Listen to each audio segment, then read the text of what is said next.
Okay, so one of my requirements is that all your text has to use paragraph or character styles. I mentioned in a previous video the difference between the two. Paragraph styles are the most commonly used because they apply to whole bodies of text.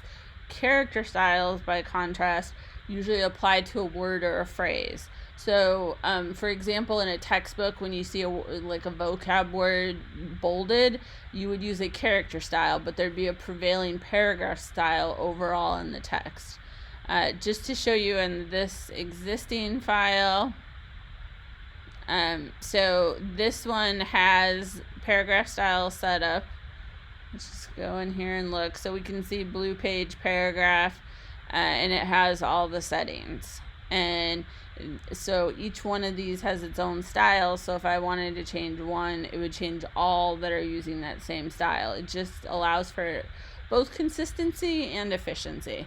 So what I normally do, going back to this document, is I might, and I'm just going to put in some other example text so that we can look at the different types of styles.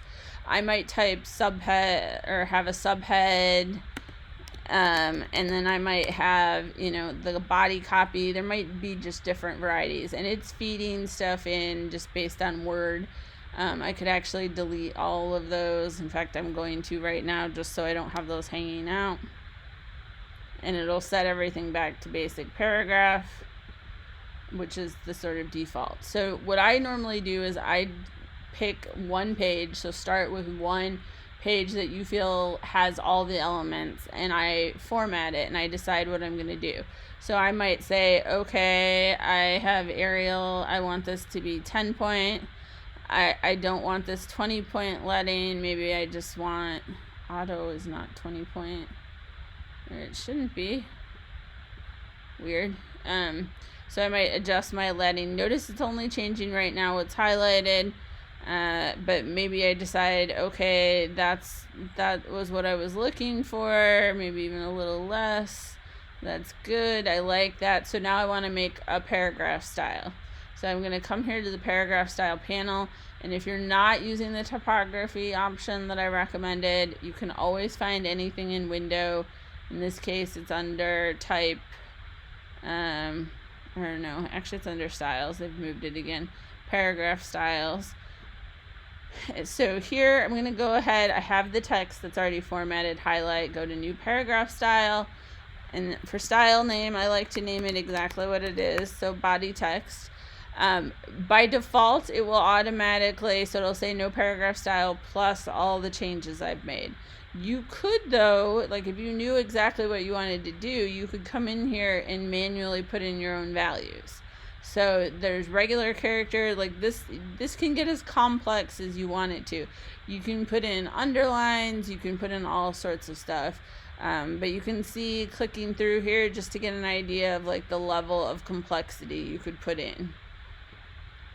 It's up to you how much of this you use. I'm not going to go into all of it right now this week. This is just to get you started.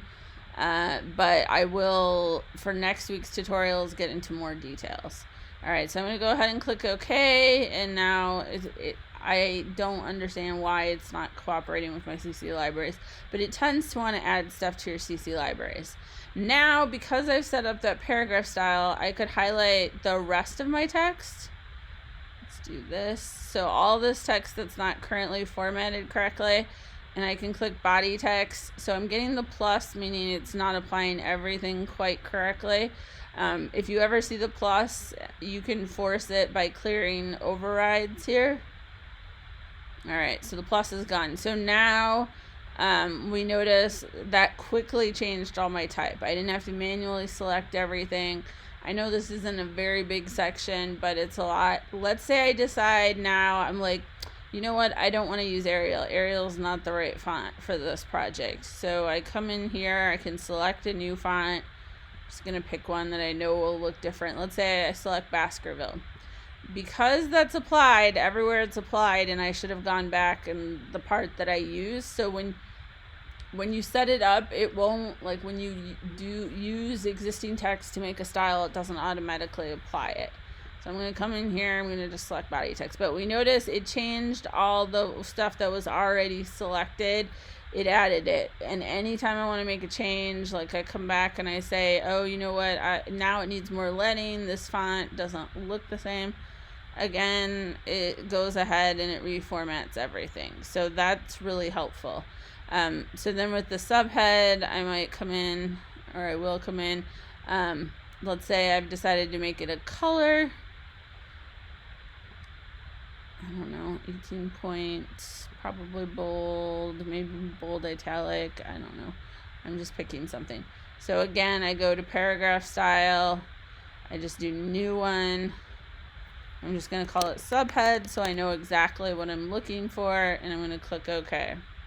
So now that is a style too. I'm going to make sure it's applied. Why did you not apply? Of course. Weird. It's all there.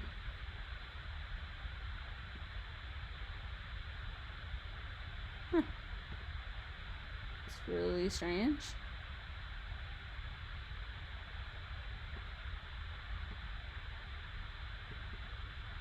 Strange that it's not actually applying it correctly.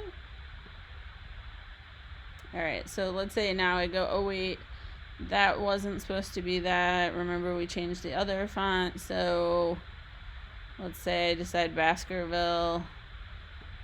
We'll leave bold italic. I might leave the point size, but let's say I also wanted to change the color. I have no idea why it didn't show up correctly. We're going to go ahead and click OK. Change the font. It just didn't apply everything right. I have no good answer why it's currently doing that. This is just applying body copy.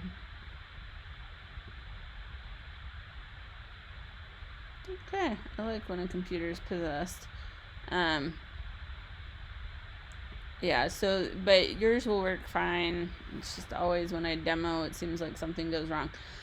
To show what character styles do, so let's say you decide you wanted to bold the sentence for whatever reason, but you don't want to bold everything. So you can come in here and go to character style.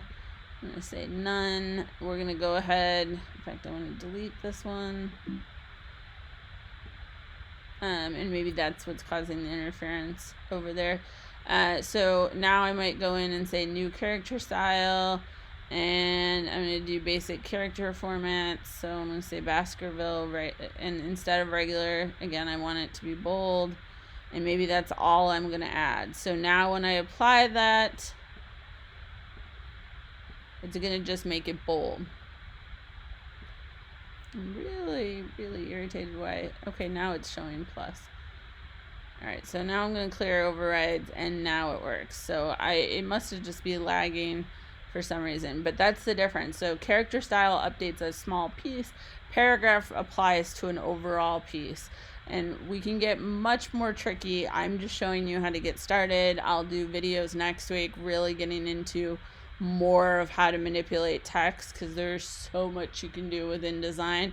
It's really meant for these purposes. So while a lot of people don't love InDesign, if you're going to do publication, there's no better choice. Like Illustrator just doesn't have the same capabilities that InDesign has, so I highly recommend this. But that's how to set up paragraph or character styles.